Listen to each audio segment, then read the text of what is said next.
هو الذي أرسل رسوله بالهدى ودين الحق ليظهره على الدين كله وكفى بالله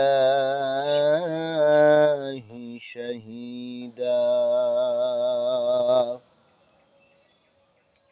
তিনি সেই সত্তা যিনি তার রাসূলকে সত্য দিন সহ প্রেরণ করেছেন, যেন রাসূল এই দিনকে অন্য দিনের উপর বিজয়ী করেন। ওয়াকাফা বিল্লাহি শাহিদা, আর আল্লাহ তাআলা থেকে এর চেয়ে উত্তম সাক্ষী। এই বিষয়ের উপর আল্লাহ তাআলা চেয়ে আর বড় সাক্ষ্য দাতা কে হতে পারে। সম্মানিত ভিউয়ার্স, প্রিয় দিনী ভাই ও বোনেরা, আল্লাহ তাআলা তার রাসূলের মিশন হিসাবে এখানে সত্য দিন দিয়ে তাকে পাঠিয়েছেন।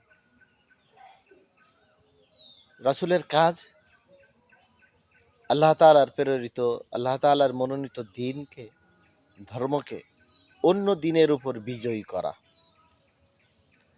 ওয়া দীনিল হাক্কি লিইযহিরাহু আলা দ্বীনি কুল্লি, আল্লাহ তাআলা তাকে যে দিন দিয়ে, ধর্ম দিয়ে পাঠিয়েছেন, তার কাজ এই দিন ধর্মকে অন্য দিন এবং ধর্মের উপর বিজয়ী করা।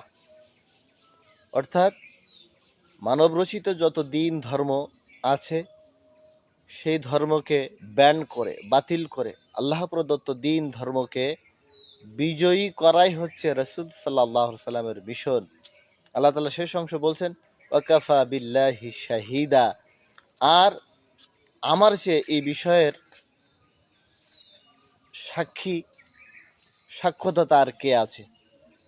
সম্মানিত ভিউয়ার্স, আমরা যদি রাসূলুল্লাহ সাল্লাল্লাহু আলাইহি সাল্লামের অনুসারী হতে চাই, আমাদেরকেও ইসলাম ধর্মকে অন্য ধর্মের উপর বিজয়ী করার সর্বোত্তম চেষ্টা করে যেতে হবে। প্রয়োজনে জান এবং মালকে উৎসর্গ করতে হবে। তাহলে অবশ্যই আমরা নবিয়ানা কাজ, রাসূলের মিশনের, রাসূল আর আসবে না, কিন্তু রাসূলের কাজ তার উম্মতের উপর রয়ে গেছে।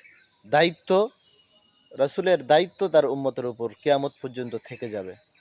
এজন্য আমাদেরকে অবশ্যই রাসূলের মিশন সাকসেসফুল করতে যদি জীবন, জান এবং মাল দিতে হয়, তাহলে অবশ্যই আমাদেরকে প্রস্তুতি গ্রহণ করতে হবে এবং জান এবং মালকে উৎসর্গ করতে হবে। তাহলে অবশ্যই রিসালা তথা রাসূলের মিশন সাকসেসে আমরা অংশগ্রহণকারী হিসাবে আল্লাহ তাআলার কাছে পরিগণিত হতে পারবো।